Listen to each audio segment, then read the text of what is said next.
Welcome back to another video. My name's Henrik, and today we're going to be looking at the Chinese Aiways U6. The U6 is the sporty variant of the U5, and it's a big, massive car. This car is going to set you back 45,000 euros, which is fairly cheap considering it's a full electric car. With the environmental bonus in Germany, it's going to cost you around 41,000 euros, which again is quite cheap. Competitors are, for instance, the ID.5s, which we already took a look at. And for that price, that car with all the extras did cost almost 70,000 euros, and this one is only at 41,000 euros, and you can't get any extra options for it. Let's start off with the design of the car. And first of all, what does Aiways actually mean? So Aiways actually means AI is on the way, which is fairly scary in my opinion. I don't know if you want to call a company AI is on the way. I don't know if that's the best way. There you go, nice 360 for you.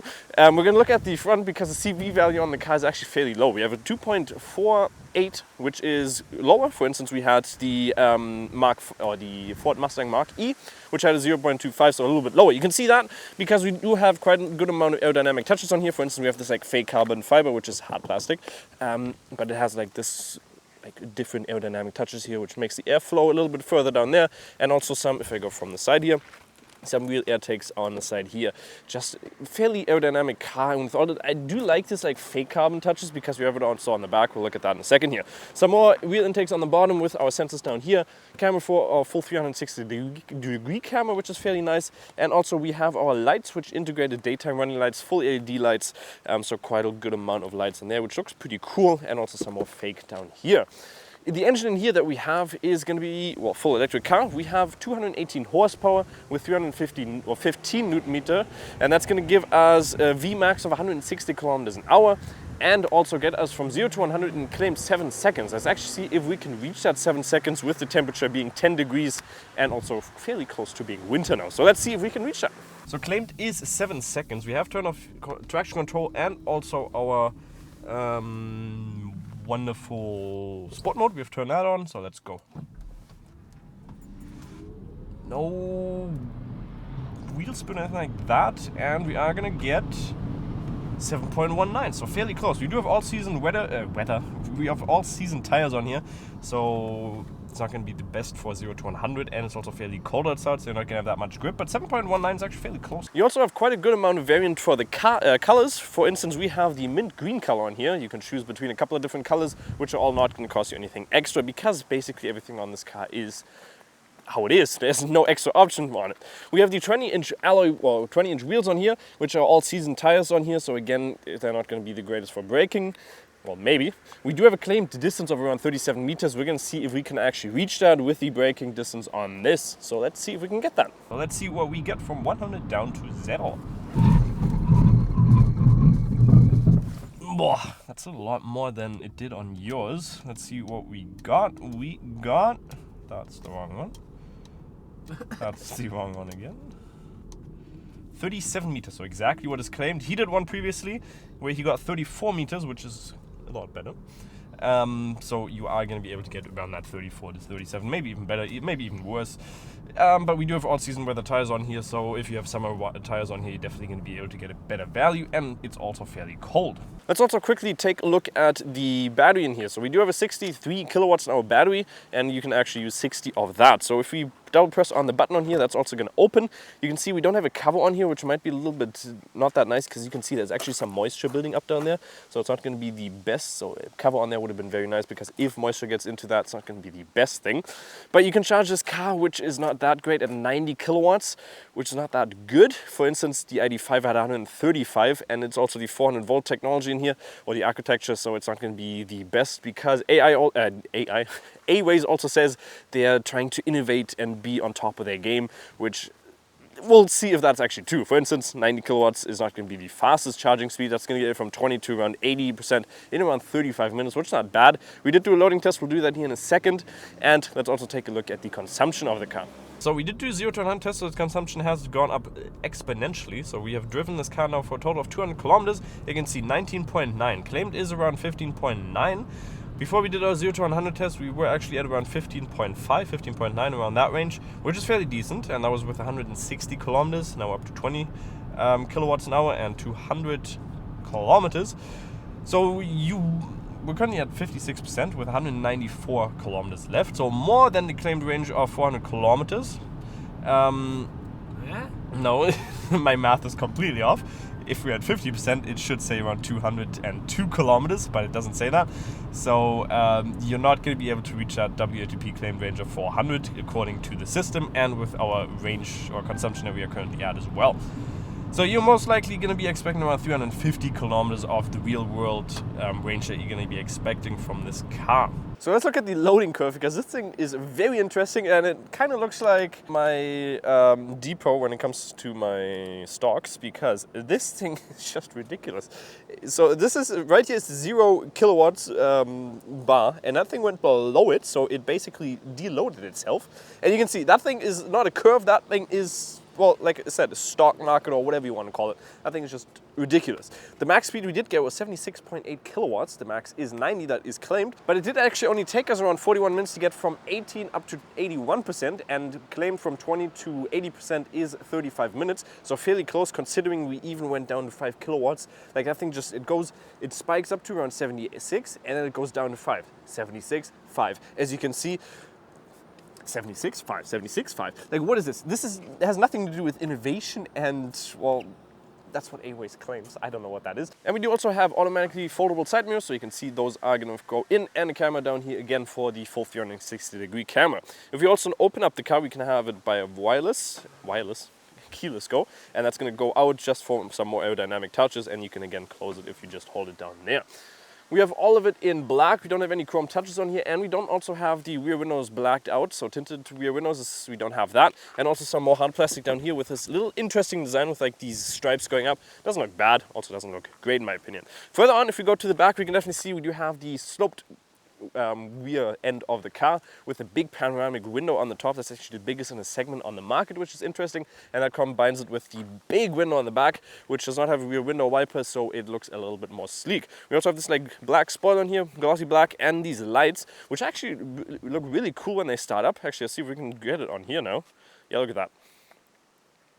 And there you go. It's actually pretty cool design in my opinion, and then they like pop out there. Looks pretty cool, and then if they turn off again, there you go. Doesn't look bad in my opinion. It's actually a really cool design. One of the coolest I've seen on any car that we've had so far. The BYD Han actually had a really cool design as well. So when it comes to the Asian market, they really know how to do their lights. Further down, we again have those carbon touches on here, like fake carbon touches, and some more bigger diffusers down here, which I again like them because you can see also on the side here, we have some more aerodynamic touches down there. It again is supposed to be the sporty variant of the U5. The U5 doesn't have a sloped rear back. But this one does. Again, plastic down here, not the best quality, but not bad at all. One thing I'm not the biggest fan of is that you have to open the trunk down here. It's an automatically openable, well, it's supposed to be. I think I double clicked it. There you go, it opens automatically. Also, one thing we don't have any towing capacity or any, so you can't put like even like some bikes on this, so there's nothing that you can actually put on there. And the trunk is going to allow you to get 472 up to 1,260 liters of storage space in here, and we do have some more storage space down here, as you can see, where you can put your charging cables and your general stuff. And it looks like the guy that actually bought us the car left some cola light on there, so he's definitely on a diet, which is nice. And we can also flip over the back seats, and one thing you are going to be noticing is that we actually have a fairly big lip in here. Well, it's not bad, you get that one little lip in there. And also the quality is actually fairly decent. Some cars you're going to have some bad stuff on here, but this is actually very nice. So you do have a little bit of a lip, so if you want to put some bigger stuff in here, you're going to have to lift it up at the end. Oh, that didn't sound that nice, did it? But yeah, fairly big. And we also, again, have a decent height on here. I'm 1.80 m tall, so you're not going to hit your head if you're a normal size. So in the interior, you can definitely see that it is a fairly interesting design color in here. So the aspect that you get in here, you can't change the color of it at all. So you have this blue touch down here, you have some white, like everything is white, everything hard plastic in here is white. And you have a mix of leather and fake leather in here, which makes it seem really comfortable, and they actually look really, really good in my opinion. I like the color scheme in here. I don't like the exterior color, but in here looks good in my opinion. We also got this interesting knob in here where you can like do this, and that's how you switch your gears. So reverse, neutral, and drive, and there's a P button on the side, a button for your parking brakes. You have some more cup holders in here, and you also have some storage space down here. One thing that we're going to take a look at is, because I have a USB-C charging cable in here. We have a USB-C, a normal USB port in here, and a USB-C port in here, but if you come a little bit closer, you can see I got the normal USB-C right here. So if I want to put this in here, this is an Apple charging cable, so it should fit, but it does not fit at all. The port is all the way in the back, so I can't connect my cable in here. And the only thing that you can connect to Apple CarPlay is via cable.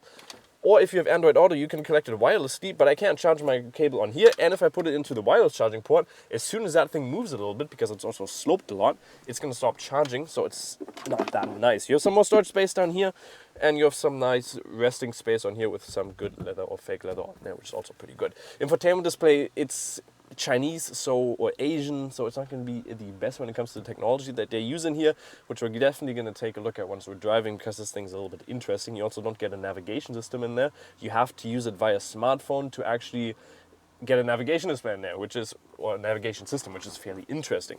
Quality-wise, you can definitely see we have plastic all the way, like everything that's like this white color is plastic if you look on the side. For the price range, the quality in here is actually really, really good. So you have this like fabric on the side, so the red stitching there, and the sound system here is also very nice. Doesn't sound bad, sounds fairly decent. And the steering wheel, you can definitely see, it looks a lot like the BYD Han that we already took a look at. And the the safety features in here are also a little bit interesting. We also have some more storage space down here, but you don't really have that much space for a cup holder. So you have one cup holder in here, and the side you can only fit like a really small bottle in there, like this size. Otherwise you can't fit much in there, and again, there's no really charging ports. So starting off the drive here, that's my phone.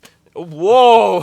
Okay, starting off the drive, we do have a reversing camera, and we also have a 360-degree camera with like the surrounding, so it scans the surrounding and then it fills in the part below the car, which is a little bit interesting or good, and also has warner on the rear, so rear collision warner, which is also nice. One thing that's also interesting, if I put my seatbelt off, you didn't even turn my phone off. If I turn off, you can see it's not going to let me drive now. We do have the parking brake here on the side, so I could theoretically turn it off and then I can drive off, but I can also put this in and then I would be able to drive very smoothly.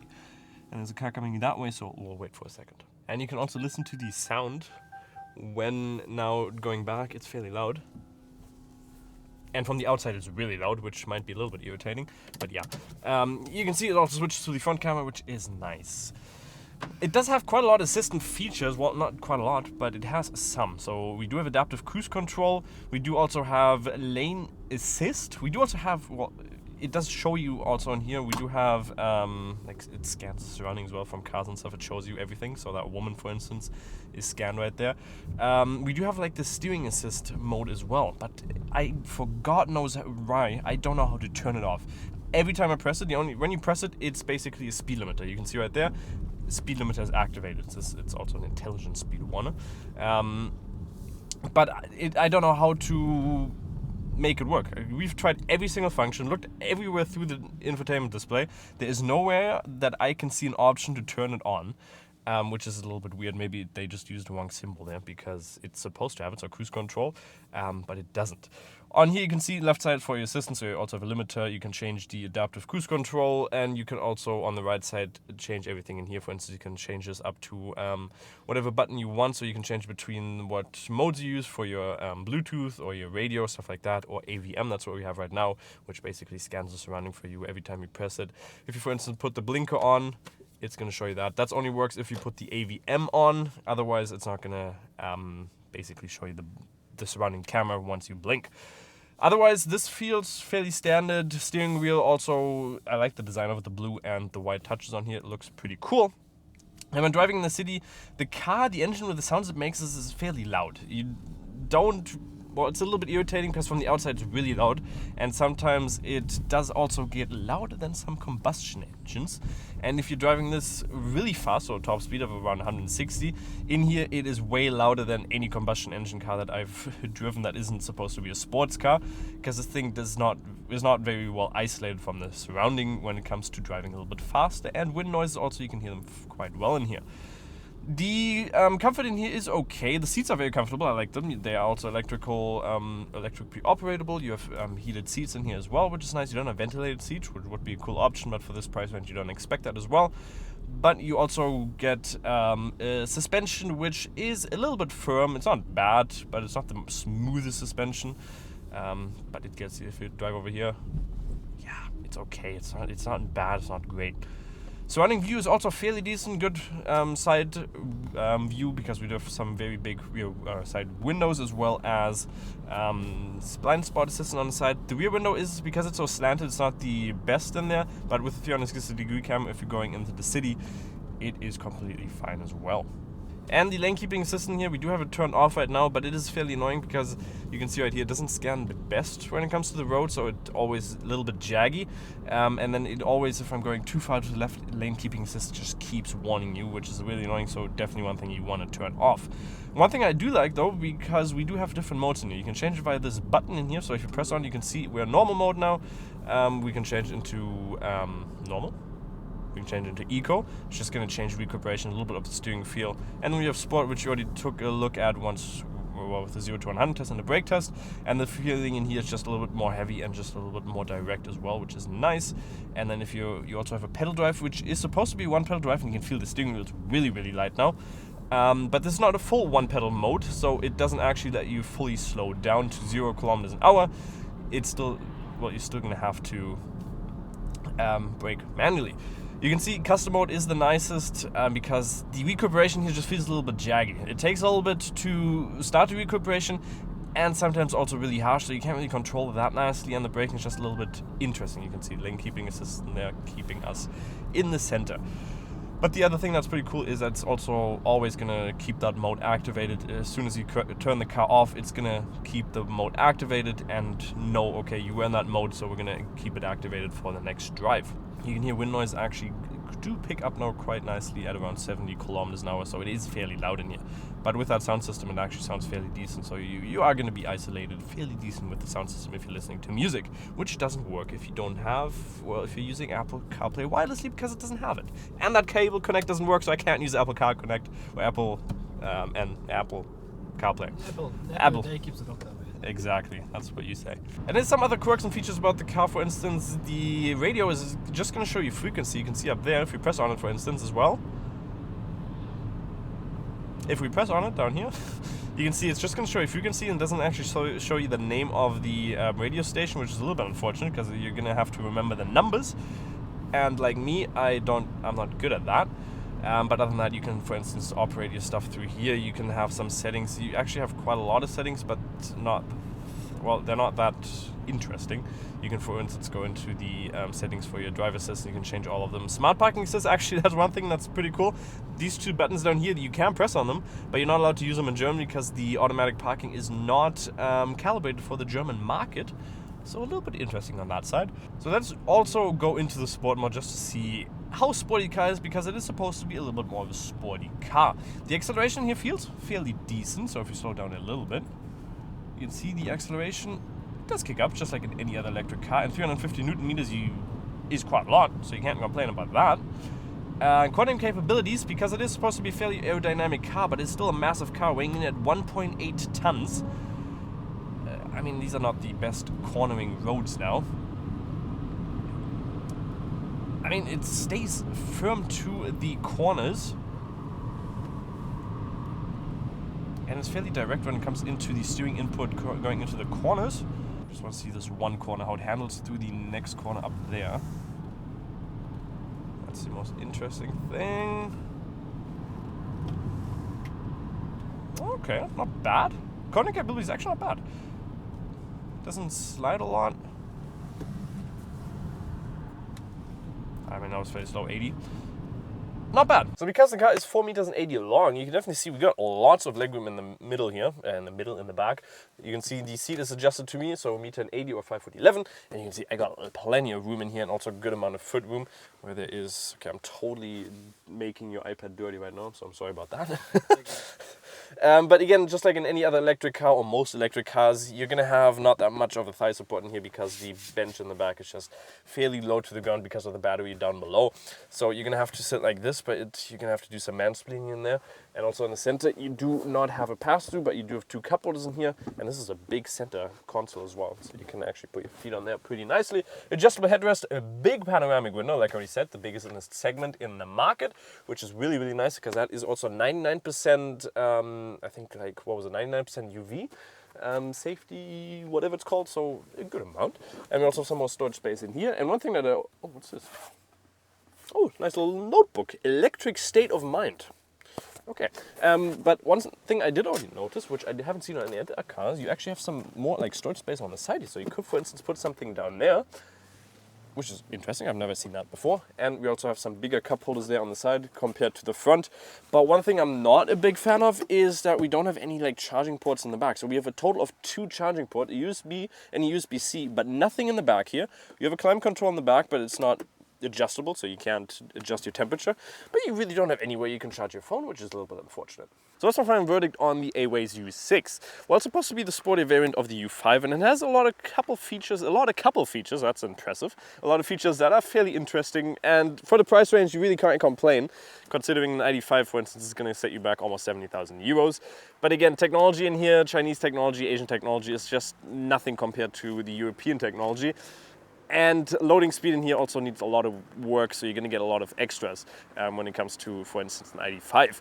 But the one thing that I'm also not that convinced about is if something goes wrong with the car. For instance, if you buy a Volkswagen in Germany, you're always going to have somebody you can talk to. For this, you don't really know where to go. Where do I go? But the guarantee on here is actually fairly decent, so that's another nice thing. So you get 8 years of warranty and 5 years for the general car, which is very good. So hopefully you guys did enjoy the video. Make sure to like and subscribe, and we'll see you next time. Bye-bye.